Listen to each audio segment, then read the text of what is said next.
Good morning. I got a bunch of people sitting around the table with me here today. Let's go around and let's get a shout out from them and let's see who they are and what they bring to the set. Let's start with you over there, my young brother and partner in crime, constantly always by my side on these podcast assassinations. What do we got? Who we got down there?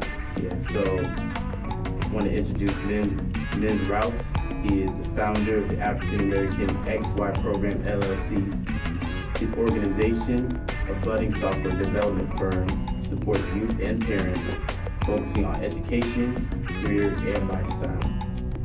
He is a long-time education advocate, particularly in the field of African American males, beginning his professional career as the office manager of an alternative classroom facility for at-risk students.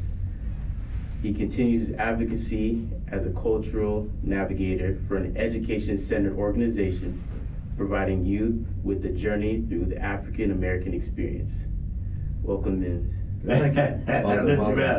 Well, that was a heck of an introduction. Is that all? Who is you? Welcome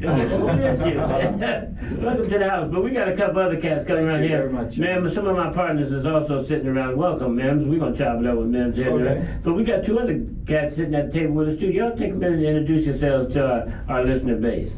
Well, I mean, y'all seen me a few times before, but I'm Jarrell. Do marketing. Digital marketing, social media here. Also, part of John's posse, trying to make things pop. So, yeah.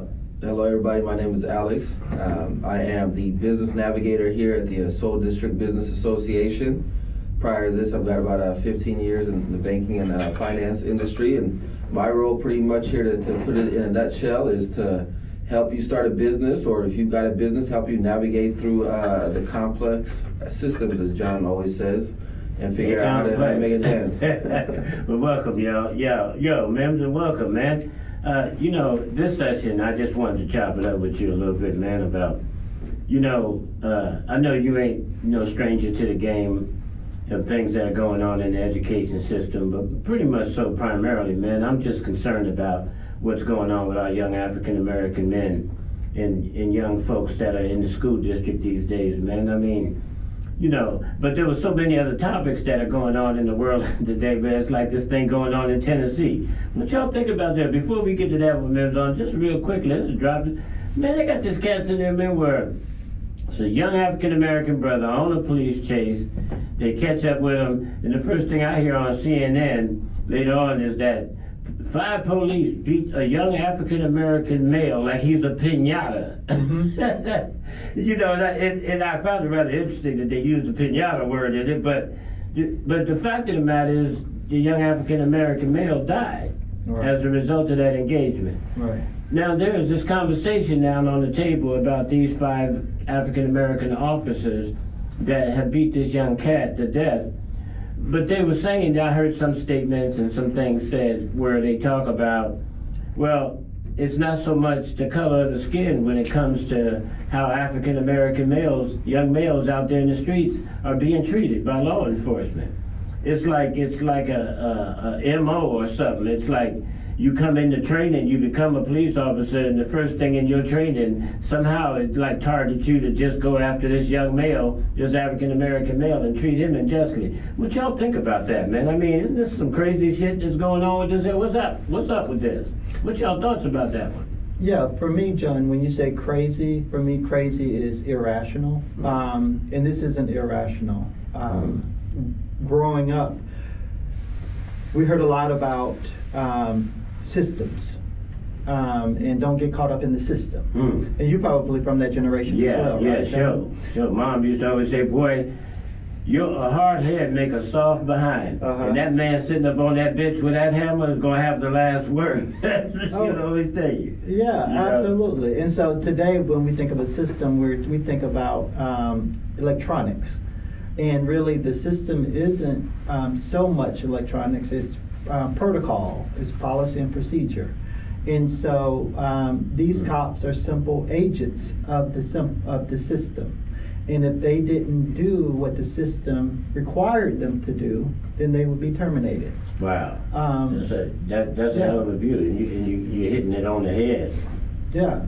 Well, and for me, it's, so when we use the word crazy, I say no, this is very much rational when you consider the system that's at play.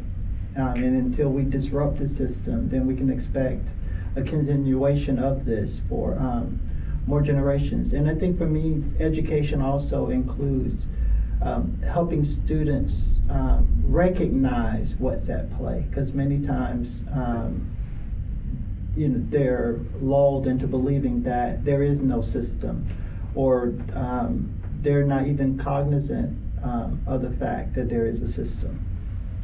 Wow, that is that's a unique. What y'all think about that approach to how Mims laid that down? Well, after hearing them out, I think what you're saying is it's a systemic problem. This is just showing how the system is at play, and because when first when you said it's not irrational, I was like, what? Yeah, I saw your reaction. Yeah. Yeah. But there's a deeper meaning to this, and there's a deeper meaning to all these things that are happening. So that was a really good perspective. Well, thank you. Yeah. Well, I mean, for me, whenever you use a word like system, I always have to ask myself, is this a system that's designed on purpose? So there's somebody, or there's an entity or a group of people behind the scenes that have a specific system in place and figuring out how it's going to go? Or is this something that we created, but it's not working well? We just can't figure out how to make it go the right way, right? And then two, I don't even know if there's someone we can compare it to, but is there an ideal system that we can talk about and say, that's working well over there, and then, what are the issues behind that? Well, historically, the United States was founded on slavery. And what we forget is that, we forget that fact. And like I said, we're lulled in believing that when you get rid of a word, that the policies and procedures, the culture also disappears. And that's not fact. So the system that was in place during slavery is the same system that's in place now. It's embedded in American culture. And so for me, I think we're crazy to believe that we can get any other result than the one that we're getting now, because we haven't completely dismantled that race-based thinking. And so for me, it's those policies, procedures, culture is just still in effect. And one of the things I challenge people to do is to think back in history. When was there a time that the African American was equal in every way to white folks here in the United States? And I can't think of a time. Right, and so what many folks want us to do is believe that there was a point in time. Talking about, we specifically talk about no. We specifically talk about America, though, right? Oh, absolutely. Yeah, okay. Yeah. And I would like to say this, John, is that the United States was so good, or is so good at what it does, that a lot of countries patterned their policies and procedures off the United States. They sent delegations to the United States to study how the United States operated and kept its Negroes in check. And this was well after slavery. So for me, it is a palpable, living, breathing thing. And going to your point about systemic, for me, I caution people to really interrogate and examine the words, because what we'll start doing is that we will focus on just the word and not the actions behind the word. And as we talk, I'll think more about how, what my belief is about, what my belief is on that. But if we're not careful, what we'll start doing is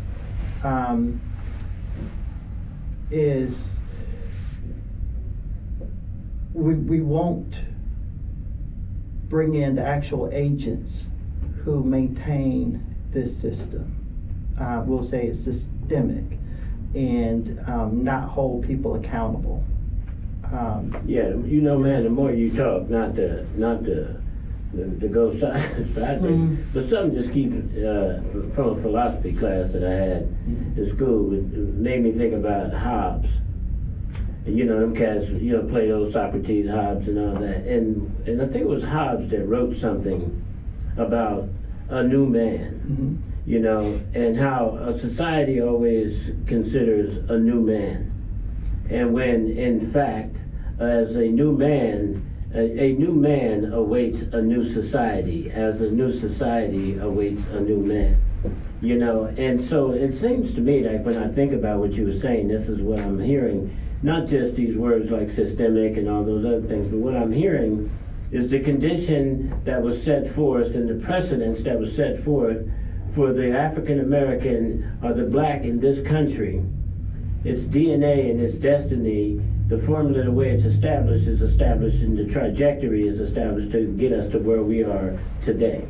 Okay, so here we are, we've landed to where we got black police officers now doing exactly what Jim Crow and all them other people set precedence for us to be doing, and that is to maintenance ourselves, like the overseer, or like the one parolee or something, the trustee in the jailhouse, the black trustee that oversees the other black inmates, this kind of thing. So now we have these 5 black police officers getting ready to get put up on charge. So what I'm hearing, so it sounds to me like they ain't even guilty. So it sounds to me like they're just indoctrinated into a system that is already perpetrating these offenses upon us regardless. So it doesn't matter if they employ a damn robot, it's still going to have the DNA to do what is that if the young black male decides to bolt and take off running, them dogs is set loose. And when they catch him, it's just that whole adrenaline, whole rush, that whole idea, and that is, one brother catch a brother, because I think it was Lombardi and a few of the other cats that said it takes a rabbit to catch a rabbit. Yeah, for me, it's we live in an age to a certain degree of anti-intellectualism. You will start speaking intellectually about things, and people will say, "You're doing the most." Right? And they will attempt to dismiss what you're saying. And when really we should be leading with science. And science really is knowledge, things that have been proven. And psychology is a science. And so there's a psychology behind why the cops did what they did. There's sociological principles that govern how the cops behaved. Like you were saying, John, regardless of their race and their background, what have you. And so for me, it's let's bring everything to bear. Let's bring everything front and center to examine this thing. In my perfect world, there's a round table on the state of African Americans in the United States. And in that round table, you have people from all disciplines. You got the psychologists, you got the medical MD who can tell you about, the practical medical side of where we are. You know, you have the economist, you know, you have the business person, you have all people coming together to put together these parts and to really examine where we are. And So where you think we at, man? for me, honestly, I believe that, you know, the system is still doing what it does, and for me, it's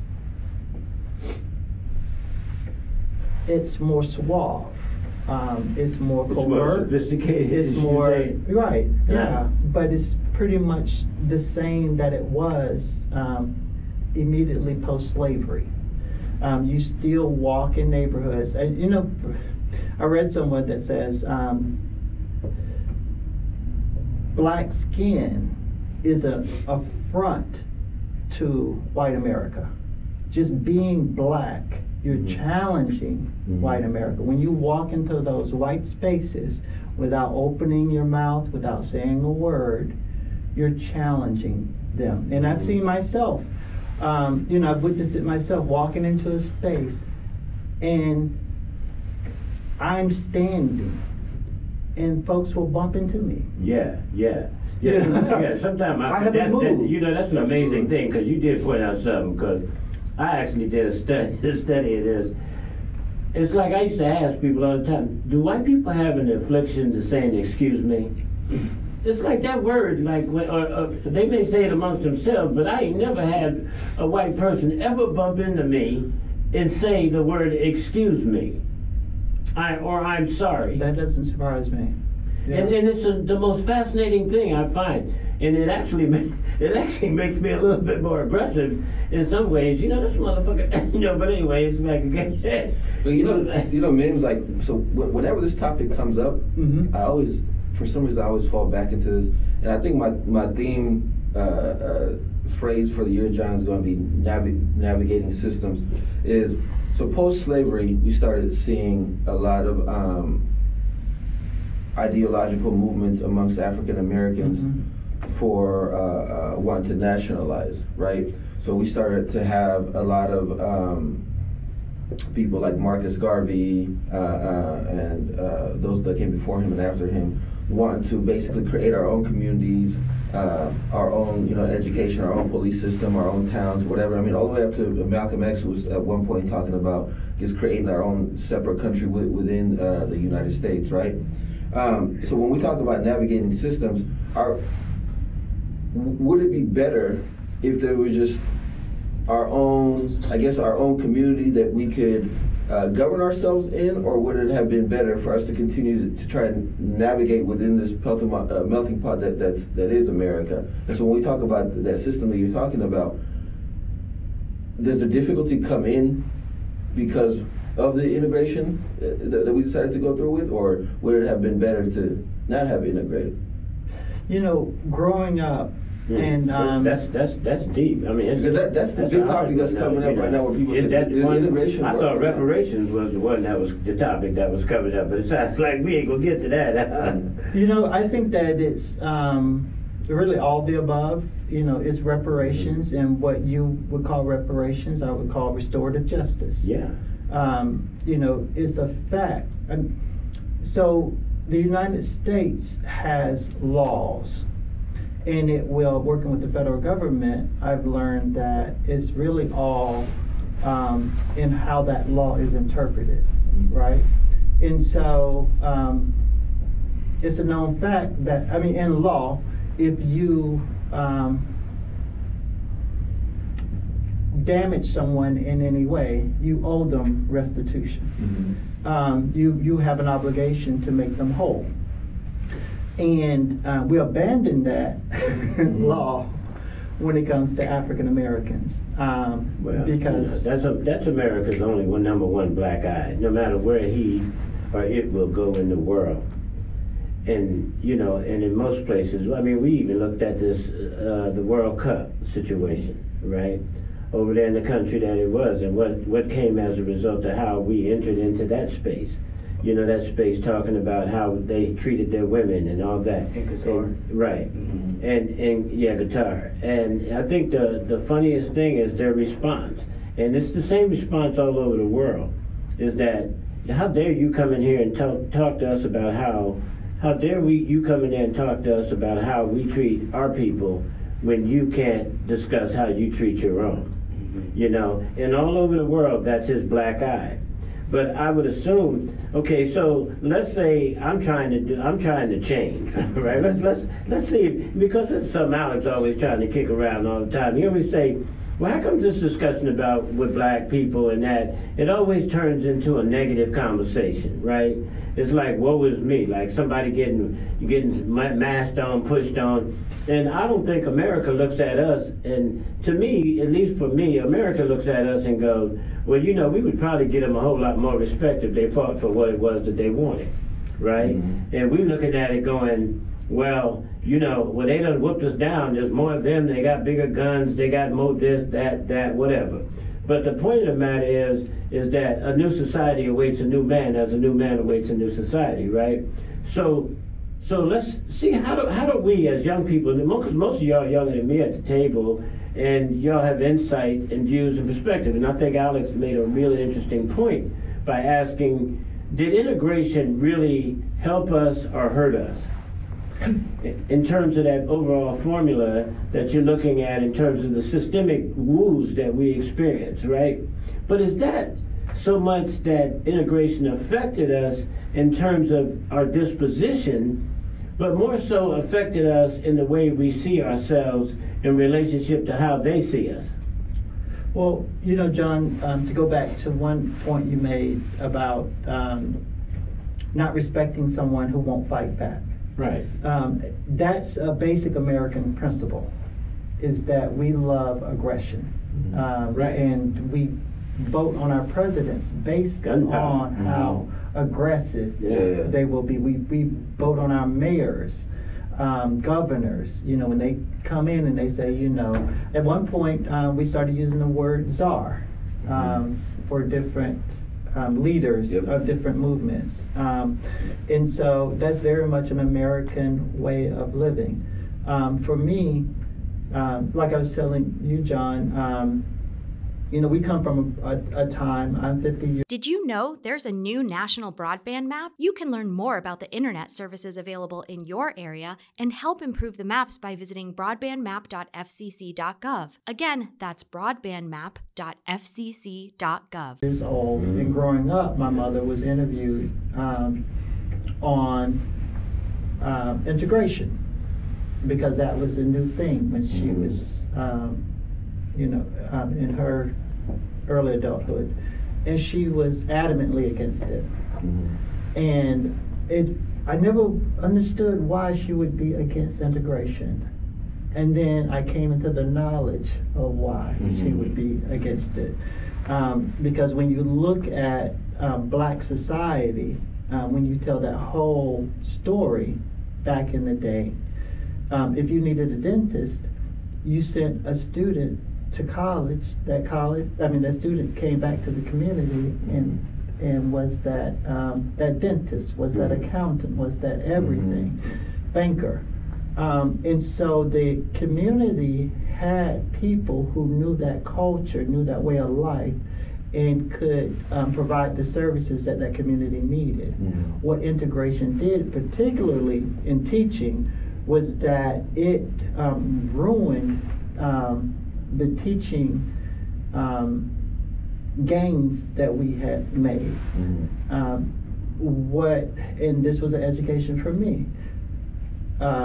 In integration, they said, okay, you're going to need to be able to pass this certain test, you're going to need these credentials, you're going to need this, that, and the third. And systematically, they reduced the number of black teachers in the black neighborhoods.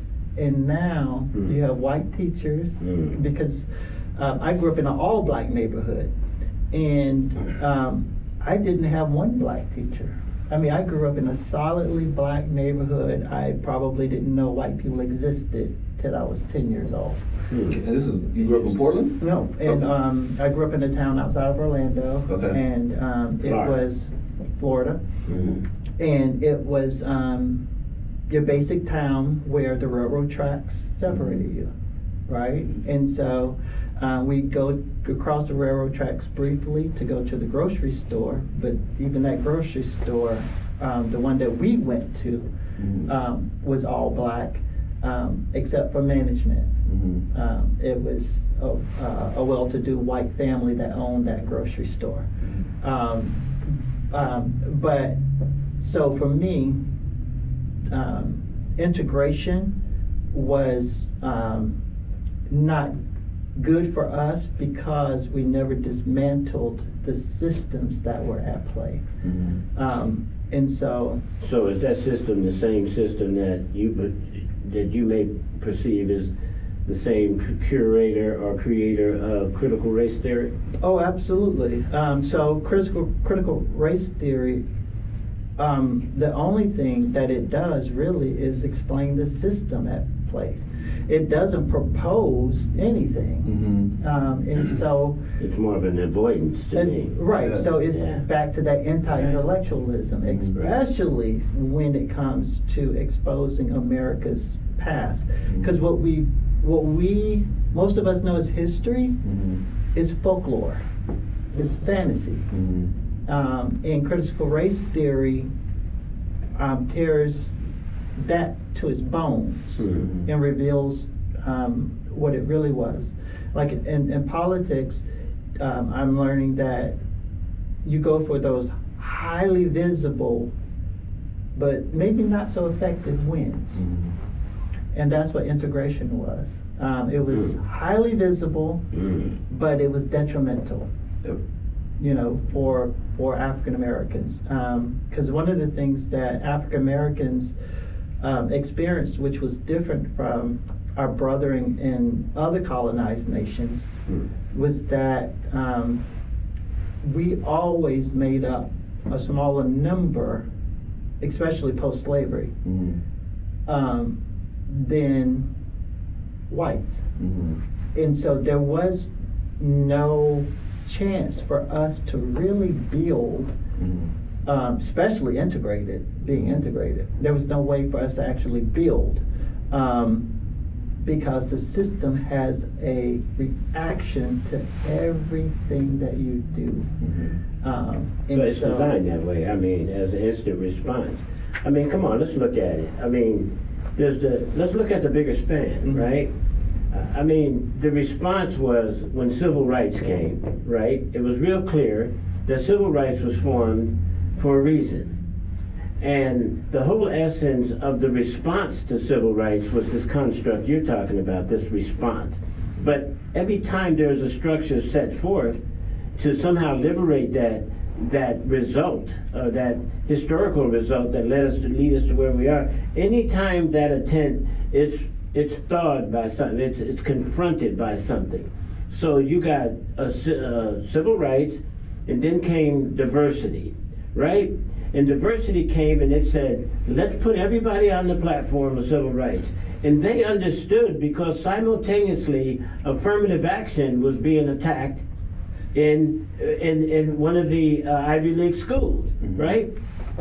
And all of a sudden, all of these things that got on that platform just seemed to just proliferate. In a 20-year span, it all proliferated. Everybody that got on the platform, female rights, LGBTQ rights, handicap rights, any other ethnic group that got onto that platform, in the 20-year span, they all proliferated to a platform that they can defend or discuss or advocate on behalf of, right?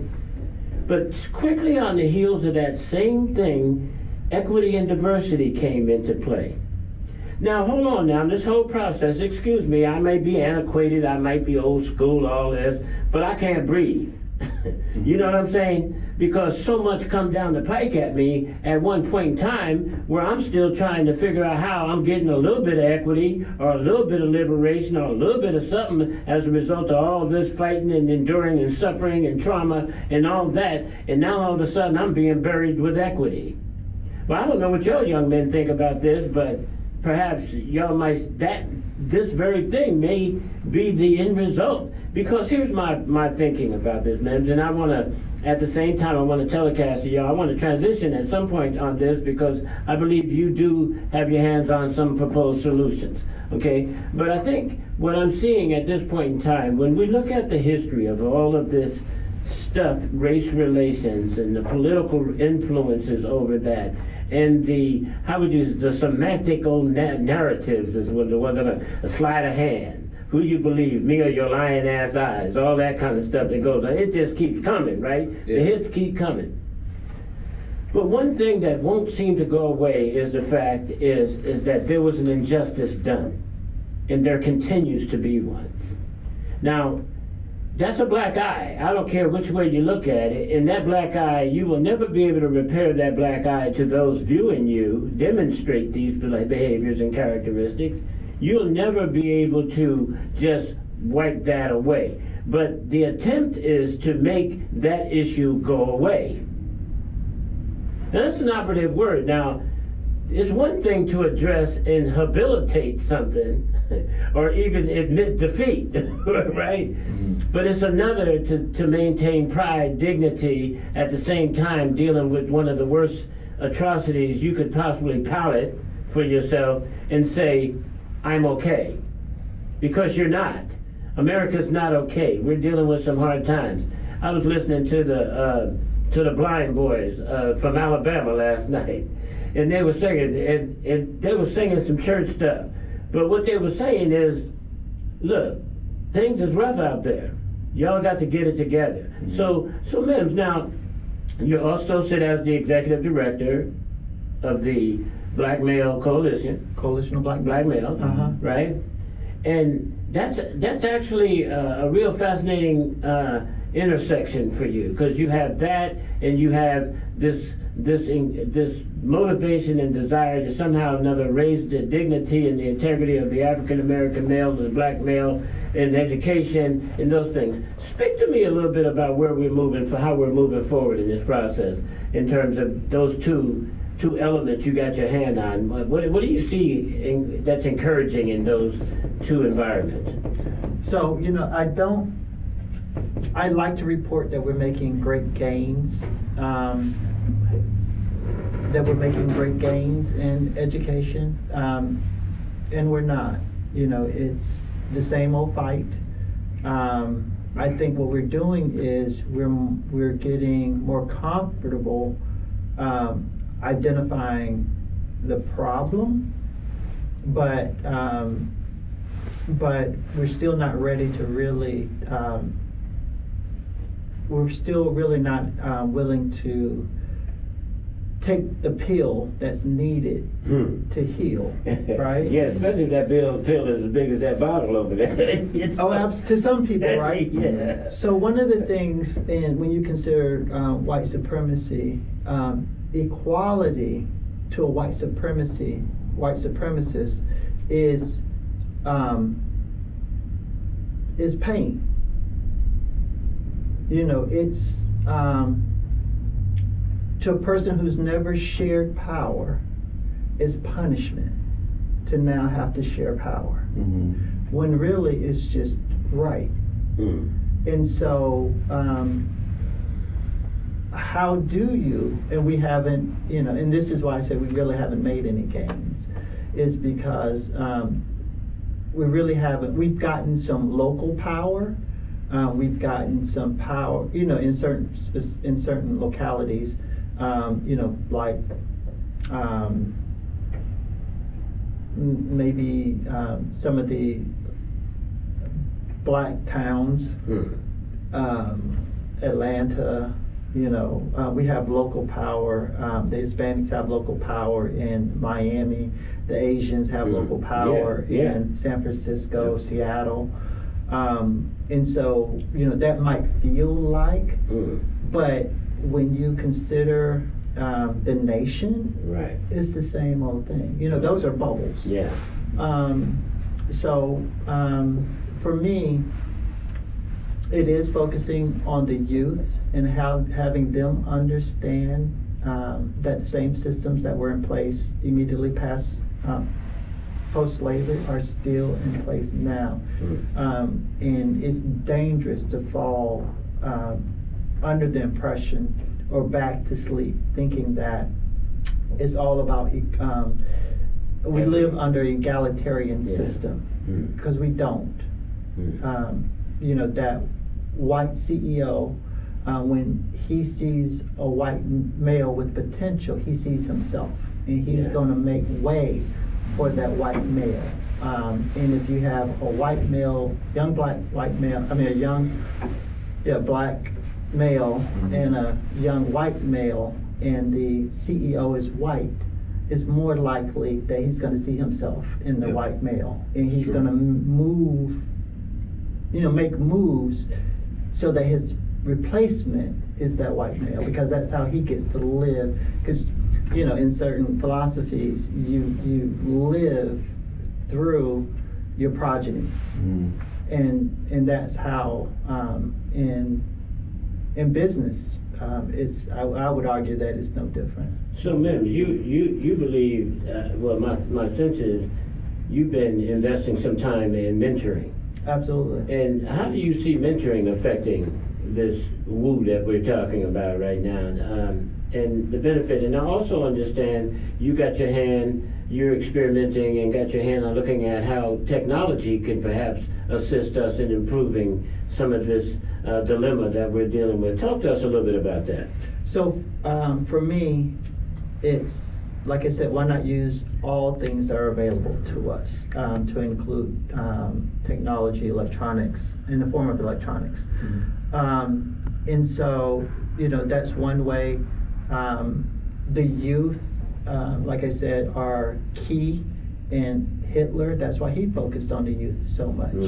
He knew that if he could groom them, that he could really execute his master plan. And I say that our master plan should continue to be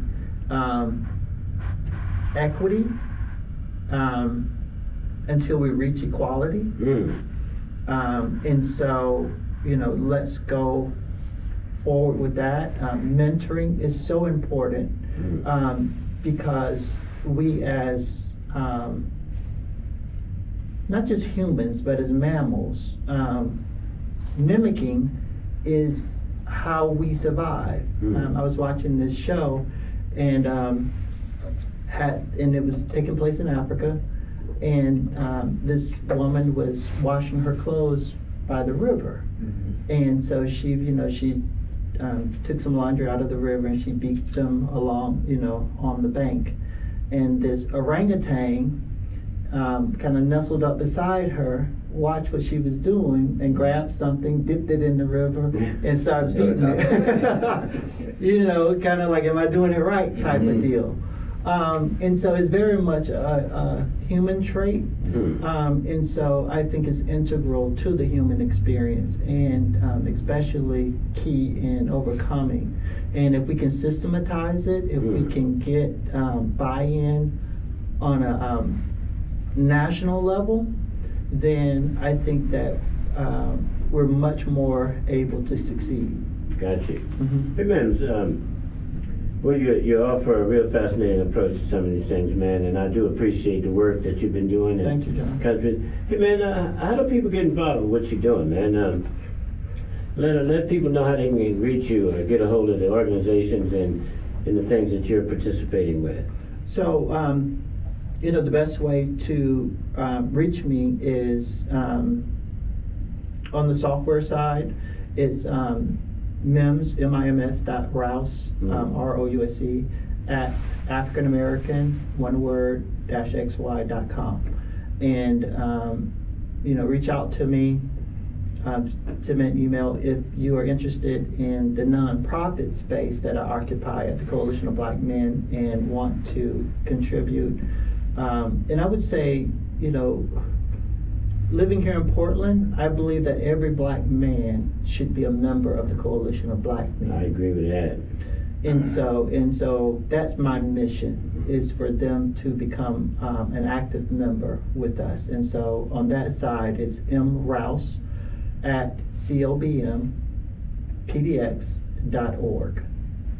or M. Rouse at clbmportland spelled out.org, and you can reach me that way. Oh boy, hey, look at you youngsters, you're sitting around the table, you're mesmerized. You got anything that you want to ask this man before you get off this platform? I keep going through my head, and it's so many topics that I want to cover, but I mean, just to contribute to the last piece that you said, I'm a big believer and big proponent of mentorship. And one of my things growing up in Portland is from elementary to middle school, I would say I was really fortunate to have black teachers. Excellent. Not only black teachers, but to be in an environment where I had black administrative staff, security guards, and all that stuff in our school. And one of the people I always remember, and if he's watching this, I'll give him a shout out, is Mr. Nunn.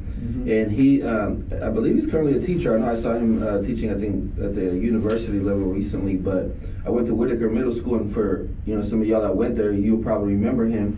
Either his mom or his dad was one of the first African American teachers in Portland, and one of the things that he did is he really pushed for us learning African American history throughout the year. So we always learned about this person invented this person invented this. So we always learn about things about African American inventors throughout the year, and then he always focused on African American history prior to slavery as well. So there was a history for black people prior to slavery. And I thought, as a kid, that was so empowering. And some of the other cool things he did is, after school, we would go with law offices, accountants, just different professions of Hispanic and African American professionals, and we would go spend time with them after school. And that was really, really big for me in terms of my development as a kid. So I was really fortunate. And then another guy, Mr. Brandon, that a lot of people know, he was in the school system as well. So I was really, really fortunate. So I just want to back you up on saying that yes, the mentorship does go a long way, and then your part that you said as far as the education, I'm a big proponent of that. So especially as somebody who's got 2 kids. So. Oh, absolutely. Thank you for recognizing. You got anything here, my brother? Yeah. First, Alex, I'm jealous of what you had because I didn't have none of that. Where'd you grow up? I grew up, born and raised in Portland. Okay. So like when I was in elementary, middle school, like.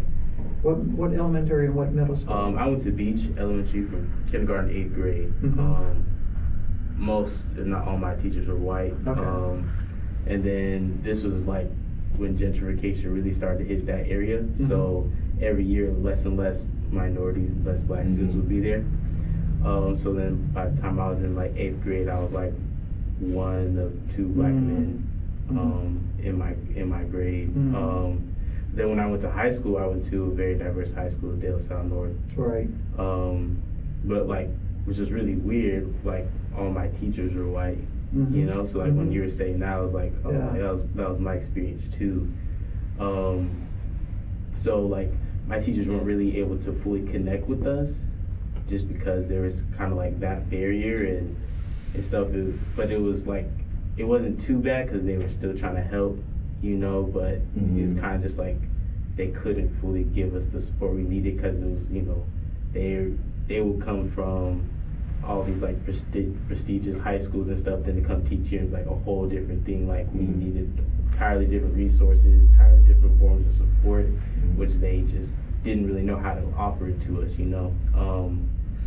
So definitely, like when you're getting like that mentorship and that leadership, when you get it from someone that looks like you, it goes a whole nother mile, So I definitely advocate for people to join, the coalition as well.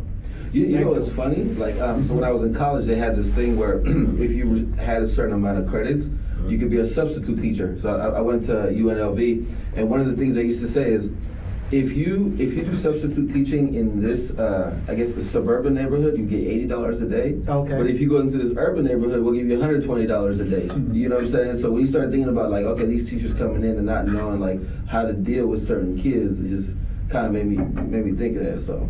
Yeah, and when we have time, if I'm invited back, I really like to talk about that whole process of vetting teachers. My background is human resource, and in working with the federal government, I audited human resources departments. Wow. And there's a lot that, there are a lot of dead bodies in the human resources department. Mims. Hey man, drop some pearls on us before you get out of here, man. What's something you wish you would have said that you didn't? Could you say something that you're thinking before you leave the house? Okay, so one of the things, I'm glad you gave me this opportunity, because what I don't want to do is disparage human resourses. Yes. It's very important. We're just trying to find a bridge, y'all. Yeah, and so they're essential. And so the pearl is, please don't be lulled to sleep thinking that the system has changed in any positive way. It has not. You heard that, right? Don't be lulled to sleep. Ain't nothing changed. Same old grind. But listen here, y'all, we got to get out of here, but check this out.